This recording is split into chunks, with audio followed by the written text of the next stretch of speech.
Então vamos ler a parábola de hoje que está em Lucas capítulo 15, a partir do verso 11. A parábola do filho pródigo. Logo pela manhã eu coloquei aquele hino antigo do Kadosh, né? Vem filho perdido, volta arrependido, com os pés feridos de tanto andar. E eu deixei tocando aqui, a Ju acordou de manhã, preparando o café, falou, já sei, você vai pregar sobre o filho pródigo. Esse louvor maravilhoso aí, né, que a banda Kadosh gravou. Quem nunca fez uma peça, né, do filho pródigo voltando ao som aí dos nossos irmãos do Kadosh. Então vamos ler o texto de Deus, esta palavra do coração de Deus para nós, Lucas 15, do 11 ao 32. Continuou porque essa parábola, né, como a gente falou nas outras, ela está entre as parábolas aí da ovelha perdida, da dracma perdida e aqui do filho perdido, mais conhecido como filho pródigo, né? Mas essas três parábolas falam aí de algo ou alguém que se perdeu e foi encontrado. Então continuou. Certo homem tinha 2 filhos. O mais moço deles disse ao pai: Pai, dai-me a parte dos bens que me cabe. E ele lhes repartiu os haveres. Passando muitos dias, ou melhor, não muitos dias, o filho mais moço, ajuntando tudo o que era seu, partiu para uma terra distante e lá dissipou todos os seus bens, vivendo dissolutamente. Depois de ter consumido tudo, sobreveio àquele país uma grande fome, e ele começou a passar necessidade. Então ele foi e se agregou a um dos cidadãos daquela terra. E este o mandou para os seus campos a guardar os porcos. Ali desejava ele fartar-se das alfarrobas que os porcos comiam, mas ninguém lhe dava nada. Então, caindo em si, disse: Quantos trabalhadores de meu pai têm pão com fartura, e eu aqui morro de fome. Levantar-me-ei, e irei ter com o meu pai, e lhe direi: Pai, pequei contra os céus e diante de ti. Já não sou digno de ser chamado teu filho. Trata-me como um dos teus trabalhadores. E levantando-se, foi para o seu pai. Vinha ele ainda longe quando seu pai o avistou e, compadecido dele, correndo, o abraçou e beijou. E o filho lhe disse: Pai, pequei contra o céu e diante de ti, e já não sou digno de ser chamado teu filho. O pai, porém, disse aos seus servos: Trazei depressa a melhor roupa, vestiu, ponde-lhe um anel no dedo e sandália nos pés. Trazei também e matai o novilho cevado.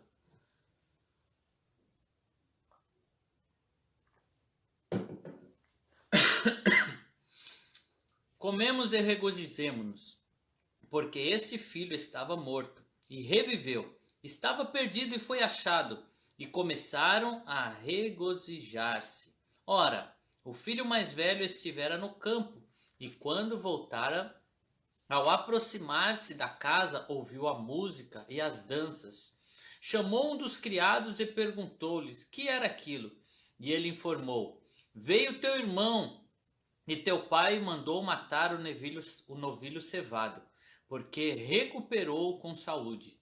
E ele indignou e não queria entrar. Saindo, porém, o pai procurava conciliá-lo, mas ele respondeu a seu pai: Há tantos anos que te sirvo sem jamais transgredir uma ordem tua, e nunca me deste um cabrito sequer para alegrar-me com os meus amigos. Vindo, porém, este teu filho, que desperdiçou os teus bens com meretrizes, tu mandaste matar para ele um novilho cevado.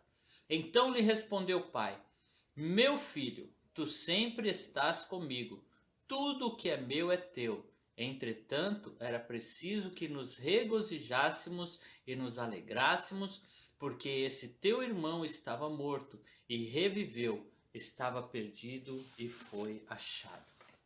Amém? Essa parábola é maravilhosa, né?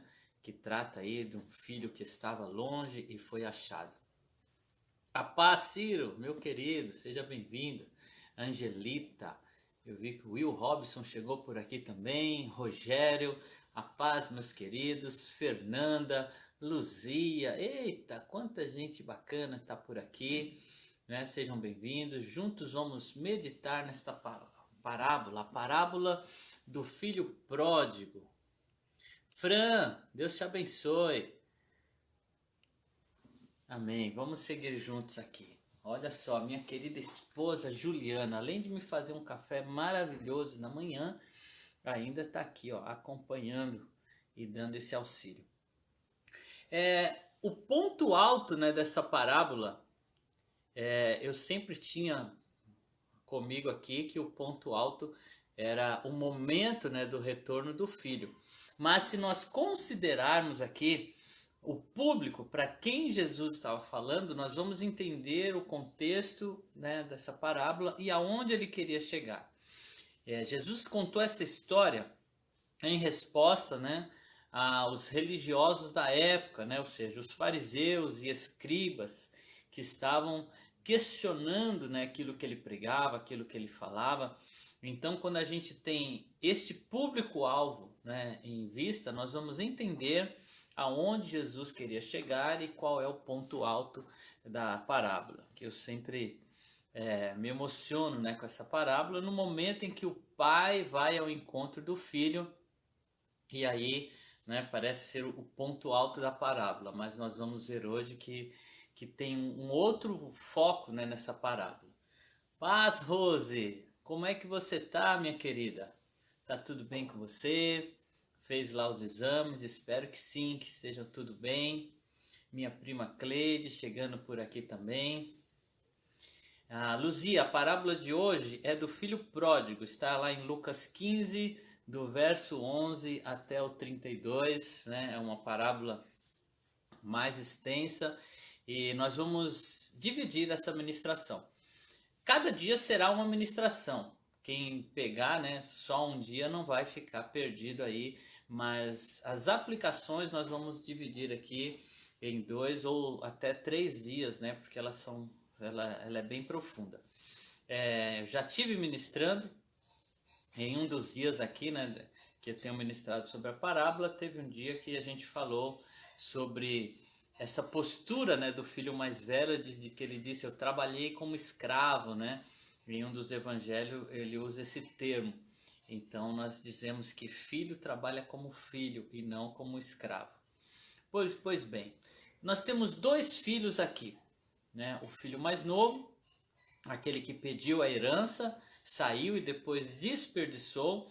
Inclusive, né, para quem não sabe o significado do termo pródigo, eu por muito tempo achei que pródigo era aquele que retornava, né? Mas não, essa palavra pródigo quer dizer esbanjador, aquele que gasta os seus bens de forma irresponsável, né? Aquele que pega o que tem e desperdiça o que tem, isso é pródigo. Então seria o filho esbanjador, o filho que não deu valor ao que tinha. Então esse é o termo pródigo, né?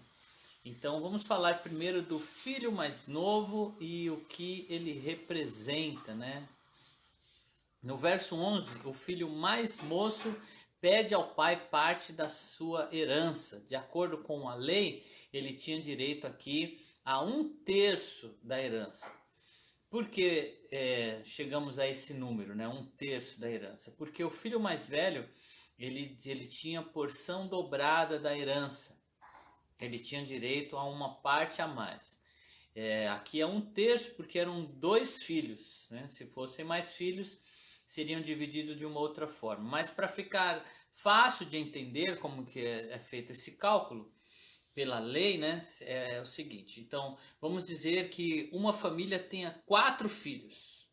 O filho mais velho ele tem direito ao dobro do que os outros têm. Como é que a gente faz para dar a uma pessoa o dobro dos outros? Você acrescenta mais um. Então, se um pai tivesse 4 filhos, ele dividiria a herança por 5. Aí o mais velho, recebe 2 partes e cada um recebe uma parte. Então, nesse caso aqui, o filho mais velho teria direito ao dobro. Por isso que foi dividido por 3.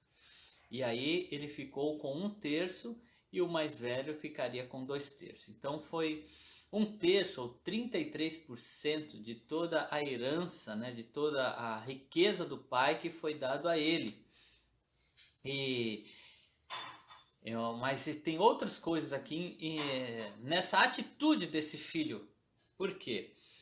Essa atitude, ou melhor, receber a herança, era somente após a morte do pai, né?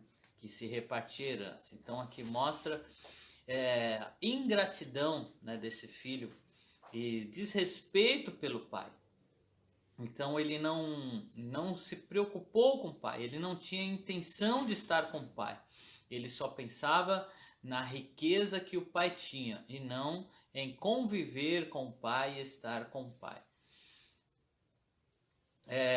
Essa ideia, né, de não valorizar aquilo que o pai tem, ou que o pai concede, também foi trabalhado aí na parábola, né, dos talentos. Nós disponibilizamos aí toda essa série das parábolas lá no YouTube. Se você entrar no nosso canal lá, TBC Tabuão, você vai encontrar lá todas as parábolas que nós já ministramos. Foram 36, né? Com essa aqui tem sido 37 parábolas, né? Verdades que Deus tem nos revelado aqui. E esse tempo com a palavra de Deus, com as parábolas de Jesus, tem realmente me confrontado. As parábolas, né? Ou a palavra de Deus em si, ela realmente nos confronta. E traz aí para alguns um desconforto, aqueles que não querem mudar, que querem estar acomodados, né? Quando são confrontados, às vezes foge, né? Às vezes não quer esse confronto. Mas nós só mudamos a partir de um confronto, se nós realmente formos de encontro àquilo que estamos fazendo de errado. Então, para isso, é preciso aceitar a palavra. E aqui eu quero deixar uma verdade para você. Se você está caminhando com Deus e nessa sua caminhada você não está encontrando as suas fraquezas, não está reconhecendo os seus erros, os seus pecados, pode ser que você esteja caminhando na direção errada. Porque caminhar com Deus é caminhar para Ele, é seguir para a luz. E quanto mais nos aproximamos da luz, mais vai aparecer as nossas fraquezas, os nossos erros. Eles vão ficar mais evidentes à medida em que nós caminhamos para Ele. Por isso é natural um cristão sincero, alguém que realmente quer desenvolver a sua santidade, ele vai se confrontar com os seus erros. Então, se já tem um tempo aí que você não é confrontado, que você não enxerga, né, os seus erros, quer dizer que você pode estar caminhando para longe da luz e não para perto da luz. Por isso, nesses dias, né, que nós temos nos aproximado através da palavra, quantas coisas, né, ficam evidentes. Essa parábola aqui é uma dessas que vai realmente nos trazer esse confronto. Patrícia Catalani, Deus abençoe sua vida. Eu acho que eu vi a outra Patrícia entrando aqui também, a Patrícia Correia. Que Deus esteja aí nos conduzindo nesse estudo de hoje, né? Quem se afasta de Deus automaticamente se achega ao diabo. Esta é uma outra verdade. Não tem ponto neutro. Ou você está com Deus ou você está com o inimigo. E é interessante, né, que esse filho, ele se afasta do pai e ele vai se encontrar com quem? Com o dono dos porcos, né, com aquele que oferecia um serviço terrível para ele, de trabalhar com os porcos. E ele nem podia comer a comida daqueles porcos, né? Então quem se afasta automaticamente vai se encontrar com esse dono dos porcos. De fato, né, o pecado separa o homem de Deus e, consequentemente, dos valores divinos. Longe do Senhor não temos chance alguma e a consequência imediata disso é a queda moral, a queda espiritual e a queda física. É interessante, né, quem acompanhou pessoas que estavam na igreja, pessoas que geralmente aqueles que vêm os chamados de berço, né, que alguns usam o termo, né, nasceu na igreja. Quando essas pessoas se desviam, é impressionante. A primeira coisa, né, uma das primeiras coisas que a pessoa vai fazer é se entregar aos vícios. A pessoa vai passar a fumar, vai passar a beber, né? Quem nunca acompanhou isso? Parece que ela faz questão de ir lá, né? Pessoa que às vezes o não crente não faz aquilo que um desviado acaba fazendo, né? Porque realmente ele vai se afastar, né? E a sua queda moral e espiritual vai ser desastrosa, né? Porque ele vai se encontrar aí com o dono dos porcos. O filho mais moço é um símbolo do crente desviado, né? E também de crentes nominais, ou seja, aqueles que estão na igreja, que aparenta ser cristãos, mas na verdade não são, né? Porque eles estão longe de Deus, estão longe da verdade, estão longe de cumprir aquilo que Deus quer. Eles gostam da riqueza da casa do pai, mas não do pai. Essa é a parte mais dolorosa nesta parábola, porque os filhos se afastaram do pai. Eles queriam aquilo que o pai proporcionava e não o pai. O filho mais novo ficou muito claro que ele só se interessava na riqueza do pai, mas não com o convívio do pai, com os valores do pai, com a orientação do pai. E muitas vezes nós nos encontramos nessa condição. Nós queremos aquilo que Deus pode nos proporcionar, mas não estar com Ele, estar com seus valores, estar com aquilo que Ele realmente quer para nós. Ou seja, estão interessados no que Deus pode fazer por eles, mas desprezam completamente o que Ele deseja fazer deles. Entendeu? Nós queremos aquilo que Ele nos dá e não aquilo que Ele quer fazer conosco. Existe uma vontade de Deus para a sua vida. Deus quer fazer algo na sua vida. E aí vai exigir, né, esse confronto que eu falei, vai exigir mudanças, vai exigir deixar a sua vontade de lado para aceitar a dele. E esta vontade de Deus, né, aquilo que Deus tem para nós, muitas vezes vai nos levar por um caminho que aparentemente é doloroso, é espinhoso, às vezes vai precisar renunciar a algumas coisas, se separar de algumas coisas, coisas que estão em nosso coração e às vezes não queremos abrir mão.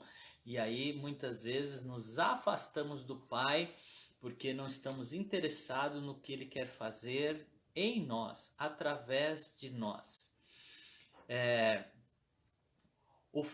Esse filho, ele se perdeu, ele se afastou do pai, mas esse estado, né, de afastamento pode ser mudado, desde que, primeiro, reconheça que é um pecador, reconheça que é falho, né, que é o que aconteceu com o filho mais novo. Ele caiu em si, ele entendeu que aquilo que o pai proporcionava até para os empregados era muito mais do que ele estava tendo.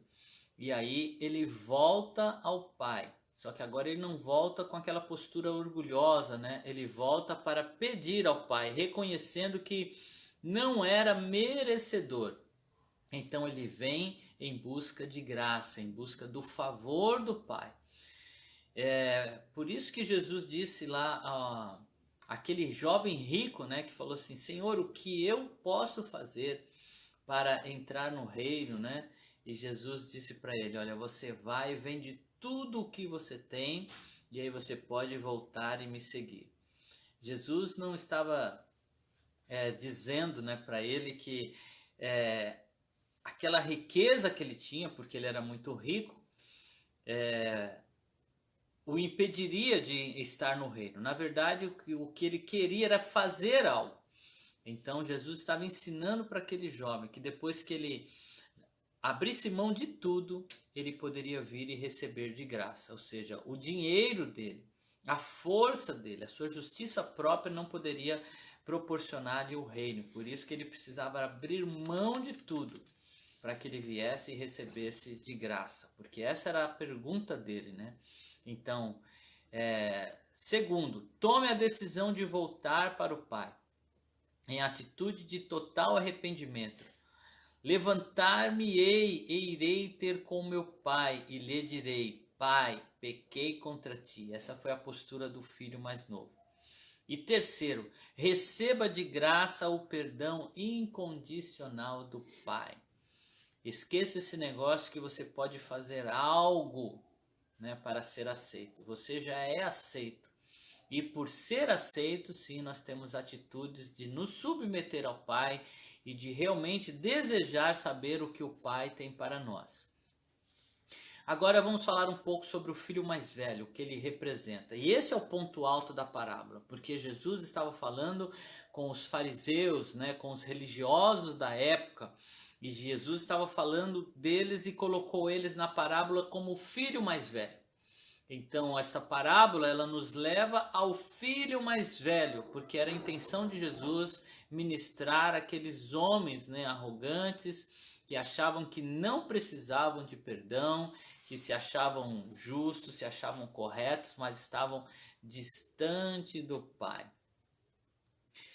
O filho mais velho é o símbolo do crente que acredita que é aceito por Deus porque obedece à risca as normas da igreja e que, portanto, é digno da bênção de Deus e da salvação. Então, o foco desta parábola é esta pessoa que acredita que por seu trabalho, por seu esforço, se tornou merecedor da bondade de Deus. Eu obedeço à risca, eu sou fiel. Não que não devemos ser fiéis. Eu creio que você está entendendo, né?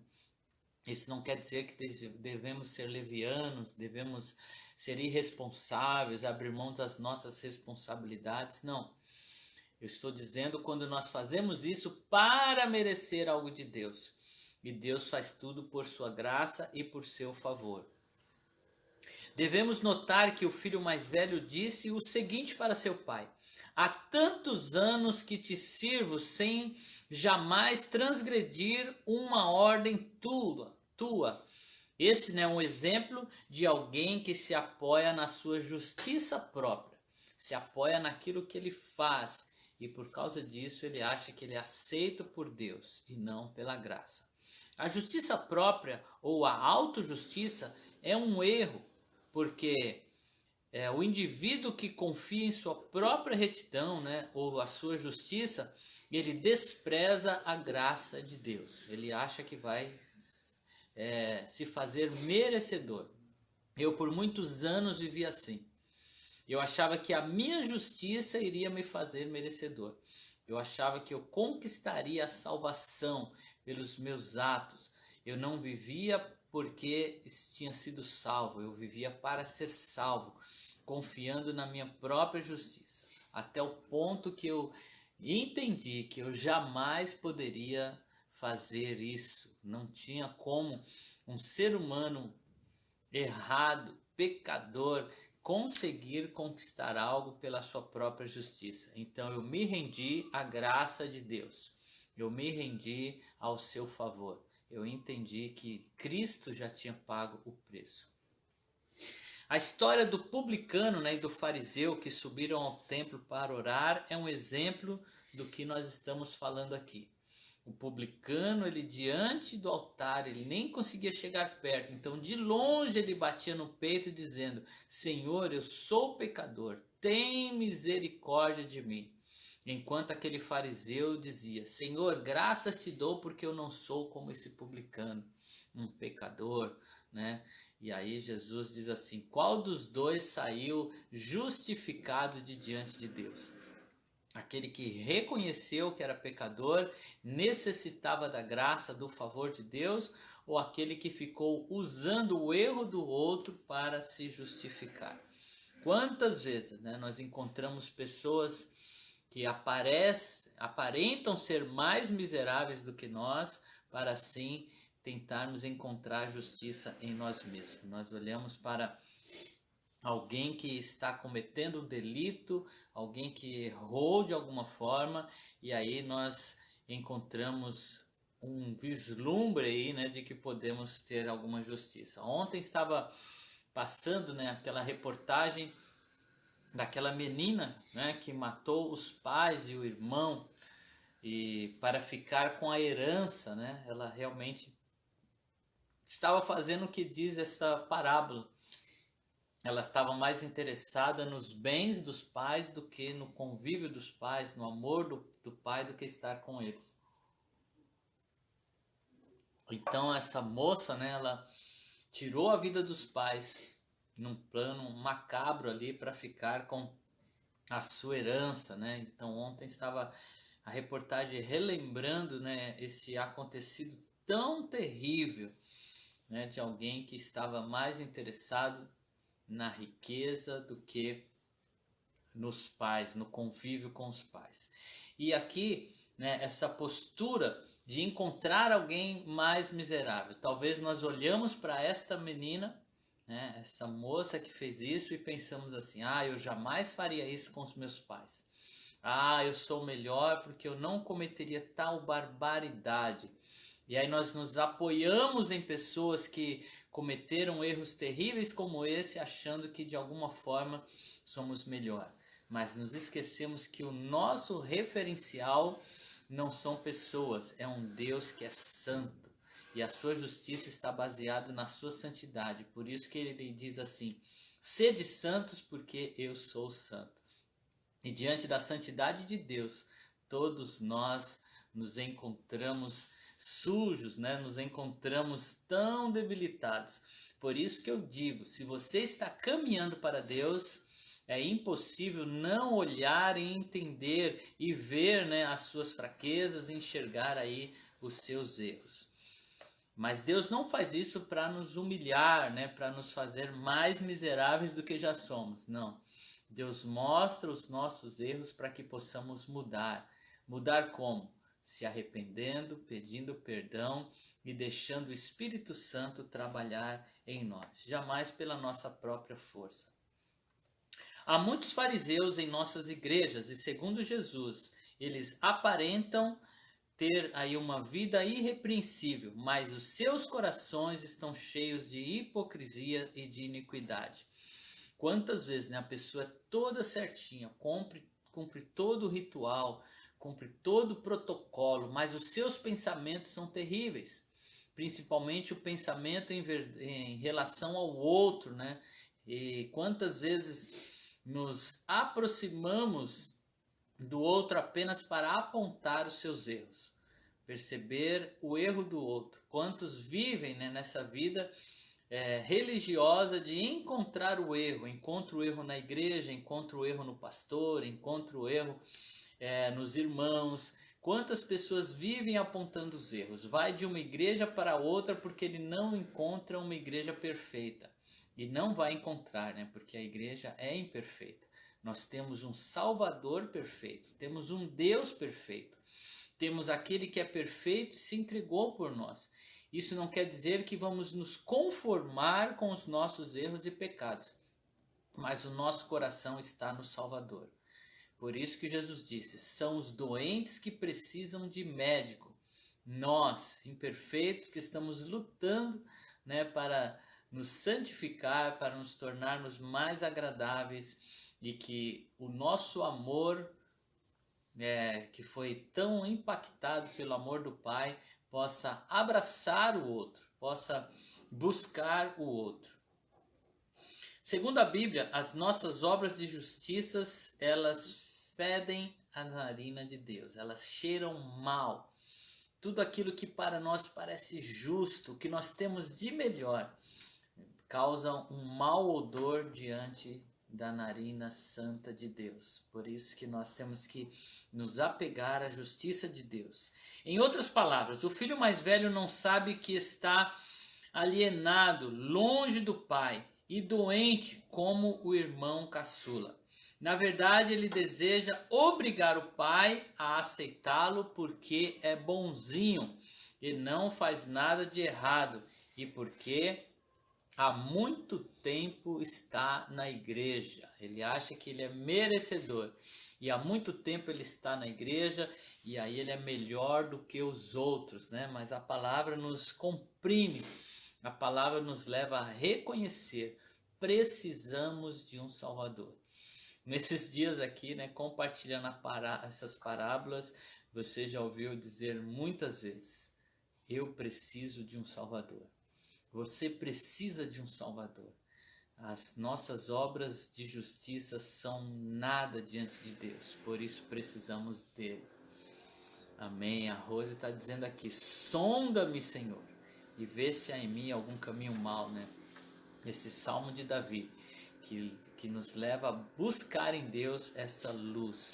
E aí, queridos, não tem como não amar. Quando nós reconhecemos que precisamos, que fomos alcançados por esse amor, você olha para o outro e vê alguém tão necessitado quanto a você. Nós não ficamos numa posição nos achando que somos melhores, né?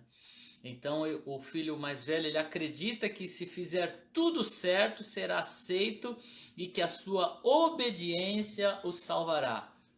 E não reconhece aí o amor do pai.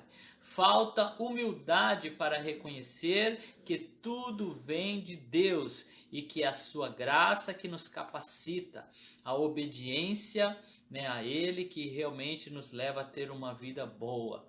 Se submeter ao pai e não desejar os bens do pai. Não que nós não vamos ter os bens do pai, porque estar com o pai é estar debaixo do seu cuidado, né, do seu favor.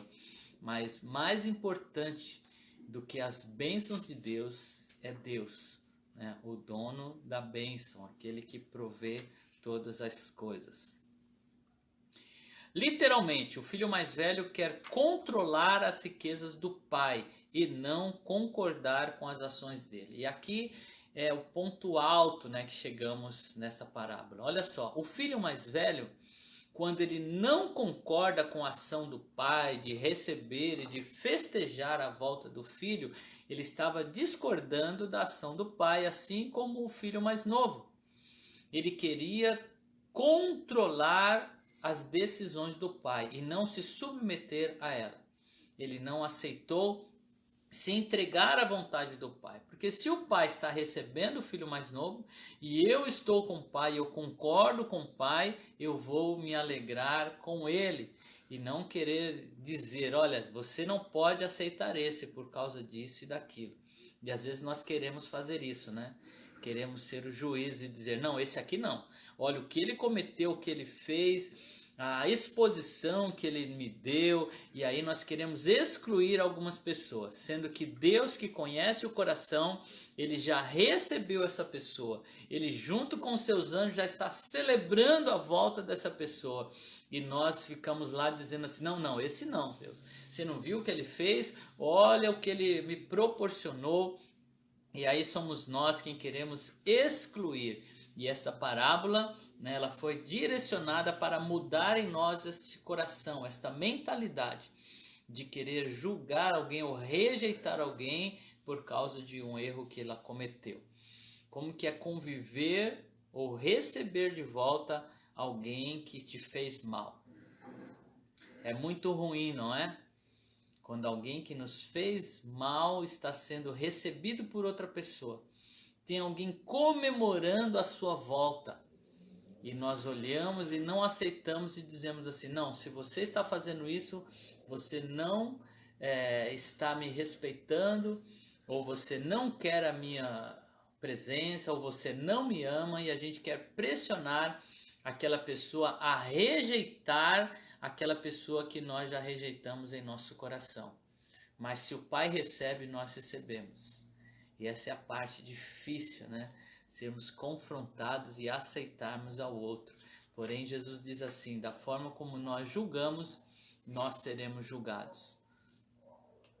Definitivamente devemos entender que Deus nos abençoa e nos socorre em nossas dificuldades com base na sua graça e misericórdia. Deus ele nos aceita baseado em si mesmo, no seu favor e na sua graça, no seu amor incondicional.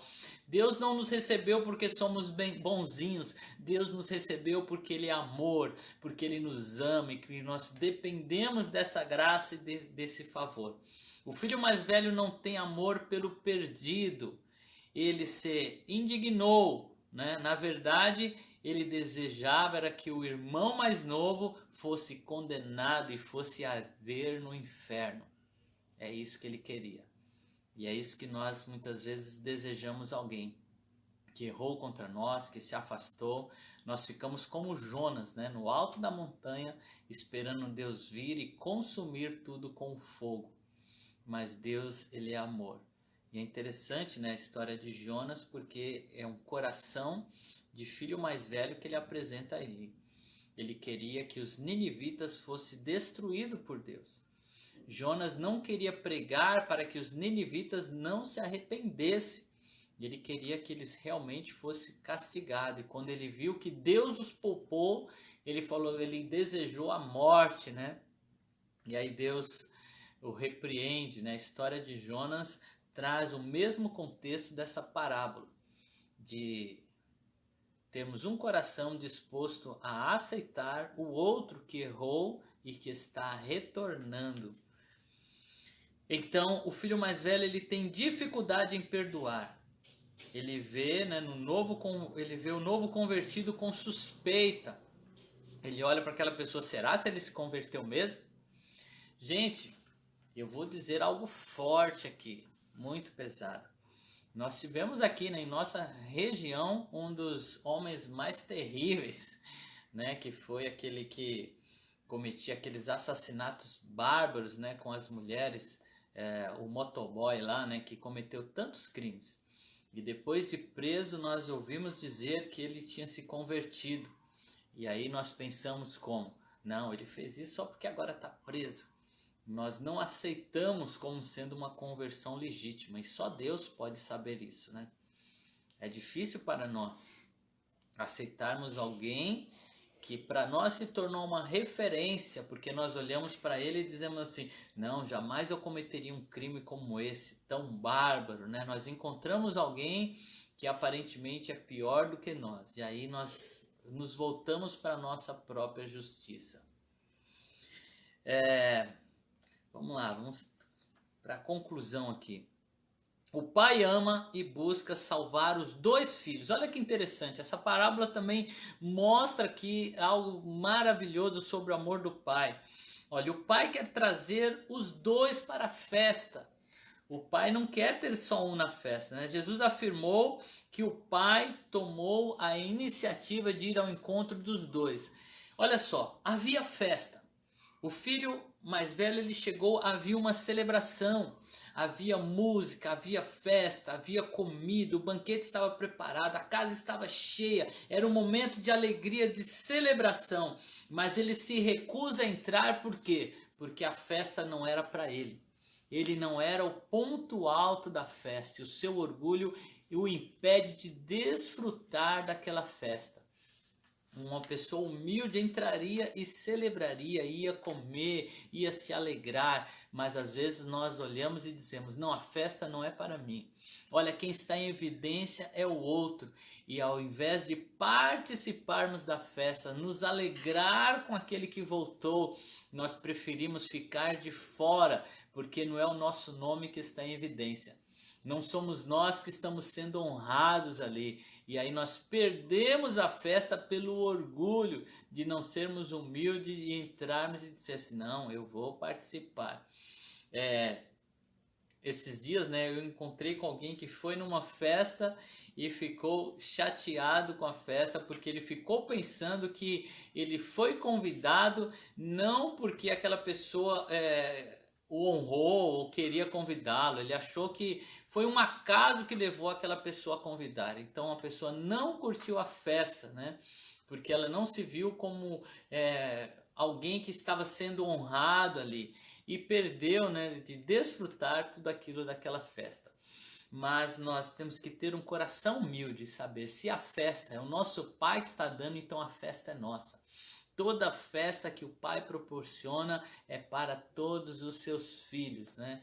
Então esse filho, ele ficou de fora. E olha que interessante. Sobre o filho caçula, né, o mais novo, nós lemos o seguinte: quando o pai avistou compadecido dele, correndo o abraçou e beijou. Então o pai vai ao encontro do filho caçula, né? E a respeito do mais velho, a Bíblia também diz assim: saindo, porém, o pai procurava conciliá-lo. Então o pai saiu para receber o mais novo e ele também saiu para receber o mais velho. Por quê? Porque o pai quer que todos estejam na sua festa, na sua celebração. Está em destaque aqui, né, a procura incessante e graciosa de Deus por aqueles que não o buscam. Por isso que Jesus diz: ninguém vem a mim se o Pai não trouxer. Nós só estamos na presença de Deus porque Ele nos achou. Foi dele a intenção. Não fomos nós que fomos bonzinhos e nos achegamos a Ele. Foi o amor de Deus, sua graça incondicional que nos achou. Nossos olhos foram abertos por Ele, foi a compaixão dele que nos trouxe, porque Ele quer todos em sua festa. O amoroso e paciente Pai faz tudo para salvar seus filhos. Nós notamos que na parábola, né, da ovelha perdida, é ele quem vai ao encontro, né, buscar a ovelha. É ele que toma a iniciativa.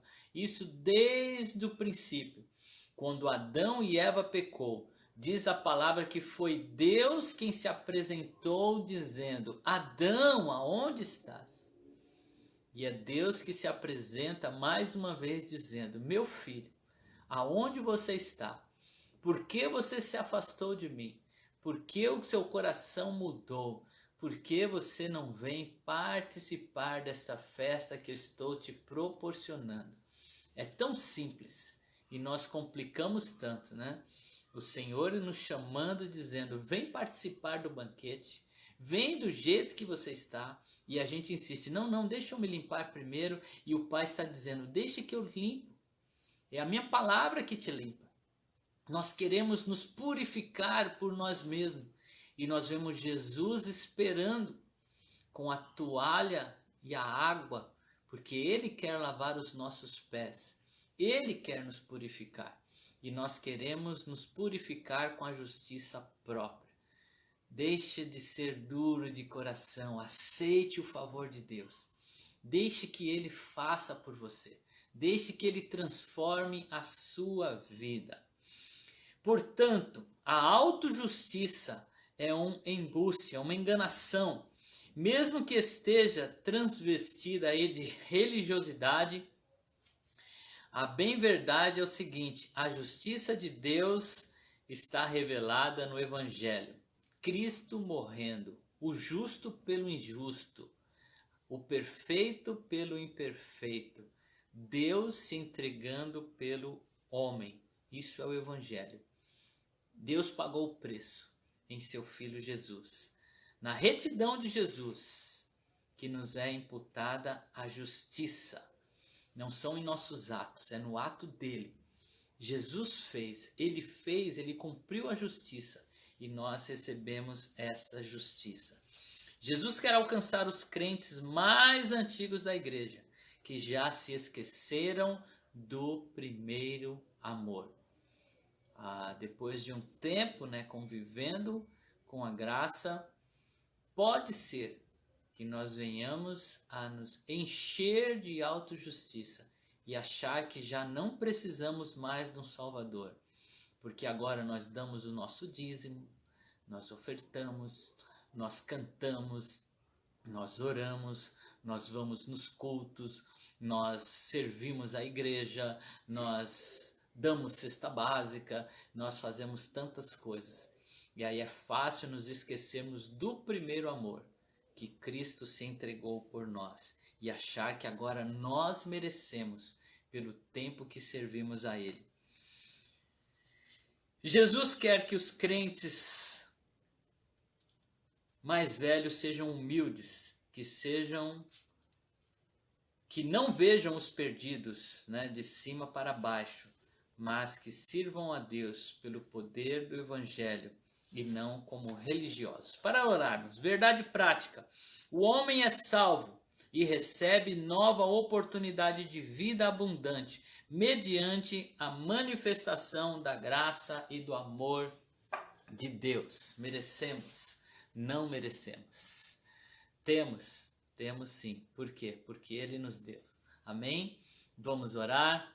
Renata, minha cunhada, tudo bem? Deus abençoe vocês. Que saudade de vocês aí, daquela canjica maravilhosa que você fez pra gente aí. Todo o carinho que você cuidou da gente aí. Vamos orar, queridos? Pai, nesta manhã, Senhor, nós queremos entrar para a festa, Senhor. Não deixe que o nosso orgulho nos deixe de fora. Ó Deus, o que importa realmente é estar com o Pai. Aonde o Senhor estiver, Senhor, é onde queremos estar. A eternidade só faz sentido, Senhor. Ir para o céu só tem sentido porque o Senhor está aí. Porque, na verdade, o que nós queremos é estar perto de Ti. É obedecer, Senhor, porque a Sua vontade é melhor do que a nossa, ainda que não entendamos. Ó Deus, quando nós caminhamos para aquilo que aparentemente é bom e queremos fazer da nossa forma, acabamos desperdiçando as riquezas que o Senhor nos proporcionou. Nos tornamos pródigos, esbanjadores. Ó Deus, mas em nome de Jesus, nos conduza, Pai, a esta festa maravilhosa que o Senhor tem preparado para nós. Ó Deus, não queremos que o nosso nome esteja na porta, mas que o Teu nome, Senhor, que é um nome acima de todo nome.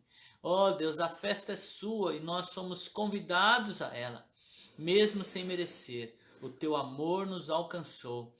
Ó Deus, ensina-nos a olhar para o outro, Senhor, para o semelhante, com esse amor, com essa graça. Se o Senhor recebe, nós recebemos. Se o Senhor perdoa, nós perdoamos. Se o Senhor ama, nós amamos, porque o Senhor nos amou primeiro. A sua graça nos alcançou. Purifica os nossos olhos, ó Pai, e tira do nosso coração todo o pesar, quando queremos, ó Deus, condenar as pessoas, porque achamos que o erro dela é maior do que o nosso. E não vemos, Senhor, o quanto somos necessitados dessa graça, desse amor e desse perdão. Recebe-nos, ó Pai, pois pecamos contra Ti e somos carentes do Seu favor e da Sua graça, em nome de Jesus. Que Deus abençoe o seu dia, que Deus esteja com você, que o Senhor esteja te fortalecendo, te encorajando e realmente entendamos que Jesus já fez por nós. A perfeição dele nos tornou participantes do seu reino. Ele se entregou por mim e por você. O preço já foi pago. Vamos desfrutar da festa.